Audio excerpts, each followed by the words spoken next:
എന്റെ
റോമർക്കെഴുതിയ ലേഖനം 8-ാം അധ്യായത്തിന്റെ 18-ാമത്തെ വാക്യം.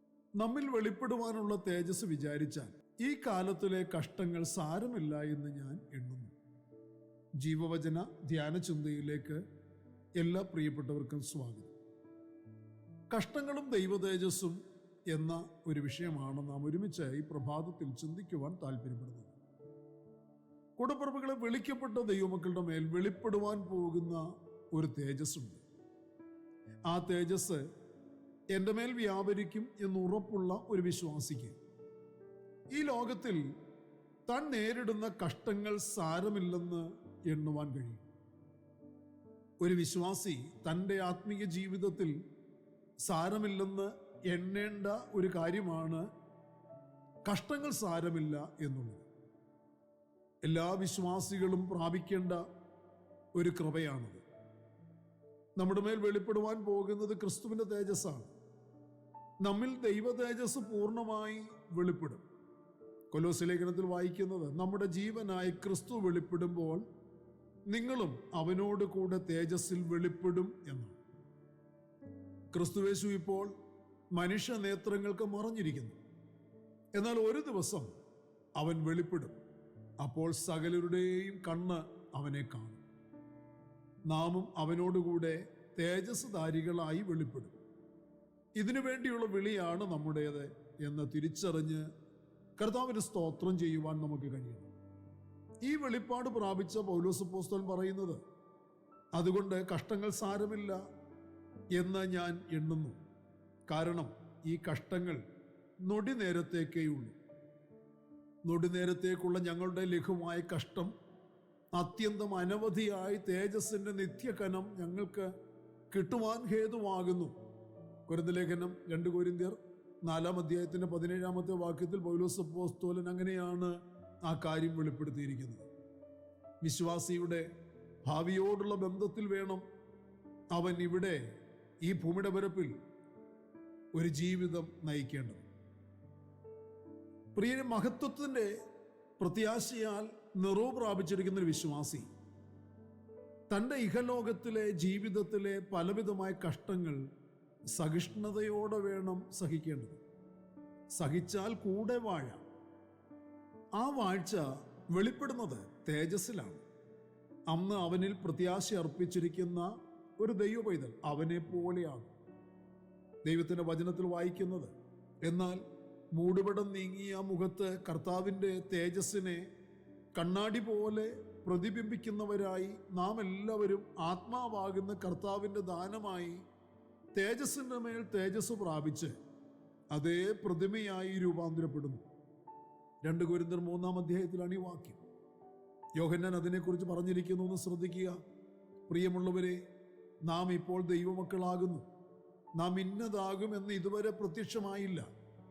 അവൻ പ്രത്യക്ഷനാകുമ്പോൾ നാം അവനെ താൻ ഇരിക്കും പോലെ തന്നെ കാണുന്നതാകൊണ്ട് അവനോട് സദൃശ്യന്മാരാകും എന്ന് നാം അറിയുന്നു. നാം അവനെ പോലെ ആകുവാൻ പോകുന്നു എന്നുള്ളൊരു തിരിച്ചറിവ് ഓരോ ദൈവപൈതലിനെ സന്തോഷിപ്പിക്കുന്ന ഒരറിവായി തന്നെ നിലനിൽക്കണം. പ്രിയരെ, നാം അവനെ പോലെ ആകുവാൻ പോകുന്നു. ദൈവത്തിന് തന്നേക്കാൾ ഉപരിയായി നമുക്ക് തരുവാൻ ഒന്നുമില്ല എന്ന് തിരിച്ചറിയുക. അവനെപ്പോലെ ആകുക എന്നതിനുപരി എന്താണ് നമുക്ക് വേണ്ടത്? അതാണ് നമുക്ക് കിട്ടാവുന്നതിൽ ഏറ്റവും വലിയത്. അതുകൊണ്ട് അല്പകാലത്തേക്കുള്ള കഷ്ടങ്ങൾ സാരമില്ല എന്നെണ്ണുവാനായിരിക്കണം ഒരു വിശുദ്ധൻ താല്പര്യപ്പെടുന്നത്. അങ്ങനെ എണ്ണുന്നവനായിരിക്കണം ഒരു വിശുദ്ധൻ. ഈ കാര്യത്തിൽ പൗലോസ് പ്രാപിച്ച വെളിപ്പാട്, യോഹന്നാൻ പ്രാപിച്ച വെളിപ്പാട്, പ്രിയരെ, നമുക്കും വിശ്വസിക്കാനും പ്രത്യാശിക്കാനും സാരമില്ലെന്നെണ്ണുവാനും പ്രചോദനം നൽകുന്നതാണ് എന്നറിഞ്ഞ് ഈ പ്രഭാതത്തിൽ നമുക്ക് ദൈവത്തിന് സ്തോത്രം ചെയ്യാം.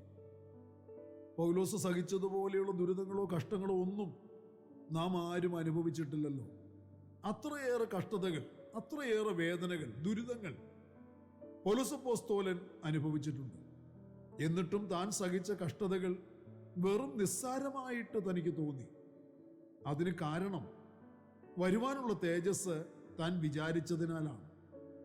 എന്തെല്ലാമാണ് സാരമില്ലെന്ന് പൗലോസ് അപ്പോസ്തലൻ എണ്ണിയത്? ബഹുസഹിഷ്ണുത, കഷ്ടം, ബുദ്ധിമുട്ട്, സങ്കടം, തല്ല്, തടവ്, കലഹം, അധ്വാനം, ഉറക്കിളപ്പ്, പട്ടിണി, നിർമ്മലത, പരിജ്ഞാനം, ദീർഘക്ഷമ, ദയ, പരിശുദ്ധാത്മാവ്, നിർവ്യാജ സ്നേഹം, സത്യവചനം, ദൈവശക്തി എന്നിവയിലും ഇടത്തും വലത്തും നീതിയുടെ ആയുധങ്ങൾ ധരിച്ചുകൊണ്ട് മാനാപമാനങ്ങളും ദുഷ്കീർത്തി സൽകീർത്തികളും അനുഭവിച്ചും ചതിയന്മാരെന്നിട്ടും സത്യവാന്മാർ, ആരും അറിയാത്തവരെന്നിട്ടും എല്ലാവരും നല്ലവണ്ണം അറിയുന്നവർ, മരിക്കുന്നവരെന്നിട്ടും ഇതാ ഞങ്ങൾ ജീവിക്കുന്നു, ശിക്ഷിക്കപ്പെടുന്നവരെന്നിട്ടും കൊല്ലപ്പെടാത്തവർ, ദുഃഖിതരെങ്കിലും എപ്പോഴും സന്തോഷിക്കുന്നവർ, ദരിദ്രരെങ്കിലും പലരെയും സമ്പന്നരാക്കുന്നവർ, ഒന്നുമില്ലാത്തവരെങ്കിലും എല്ലാം കൈവശമുള്ളവരായി തന്നെ. 2 കൊരിന്ത്യർ ലേഖനം 6-ാം അധ്യായത്തിന് 5 മുതൽ 10 വരെയുള്ള വാക്യങ്ങളാണ് ഈ വായിച്ചു കേട്ടത്. ഇതൊക്കെയായിരുന്നു അപ്പോസ്തലന്മാരുടെ അനുഭവങ്ങൾ. തീർന്നില്ല. ഞാൻ ബുദ്ധിഭ്രമമായി സംസാരിക്കുന്നു, ഞാൻ ഏറ്റവും അധികം അധ്വാനിച്ചു, അധികം പ്രാവശ്യം തടവിലായി, അനവധി അടികൊണ്ടു, പലപ്പോഴും പ്രാണഭയത്തിലായി. യഹൂദരാൽ ഞാൻ ഒന്ന് കുറയെ 40 അടി 5 വട്ടം കൊണ്ടു, 3 വട്ടം കോലിനാൽ അടികൊണ്ടു, ഒരിക്കൽ കല്ലേറ് കൊണ്ടു, 3 വട്ടം കപ്പൽ ഛേദത്തിൽ അകപ്പെട്ടു, 1 രാപ്പകൽ വെള്ളത്തിൽ കഴിച്ചു.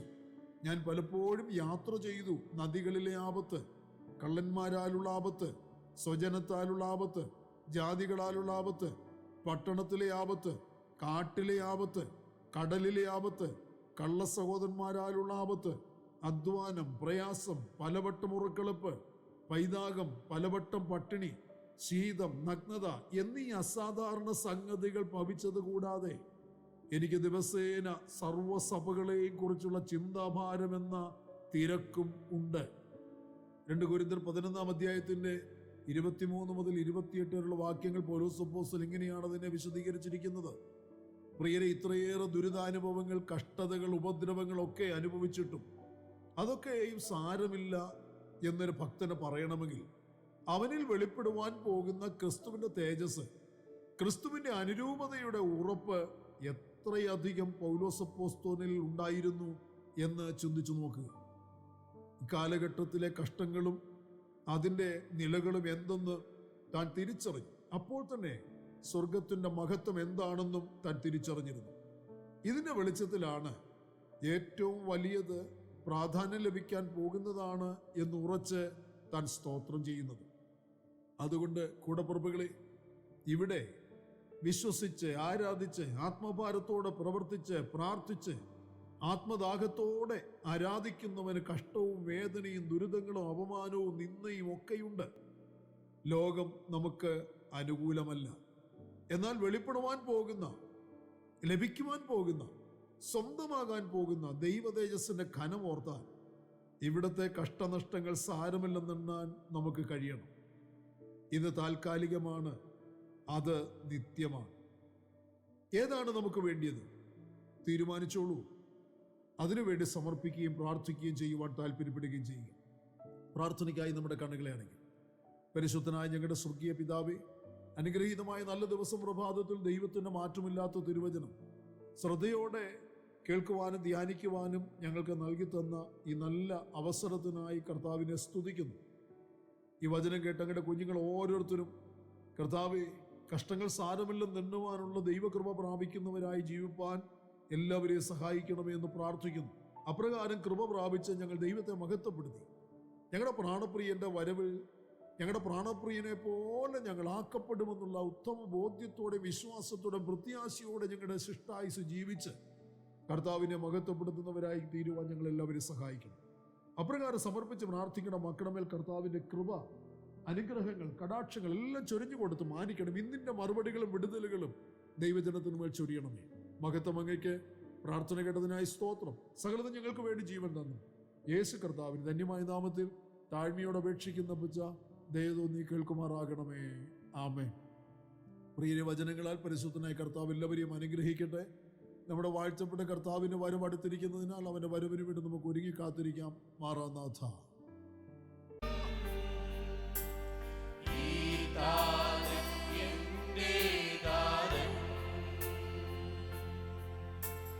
കരുതുന്നവൻ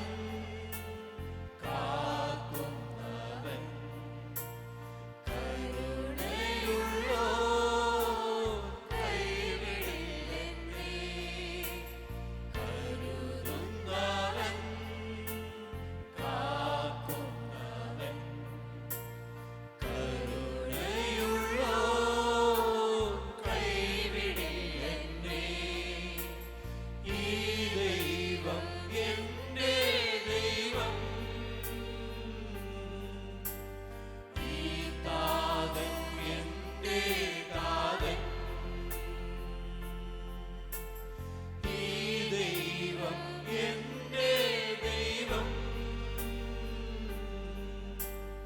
ഈ താതൻ എന്റെ താതൻ,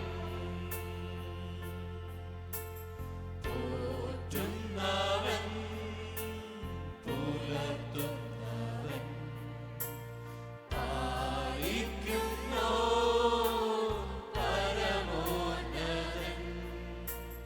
പോറ്റുന്നവൻ പുലർത്തുന്നവൻ, പാലിക്കുന്നോ പരമോന്നതൻ. ഈ ദൈവം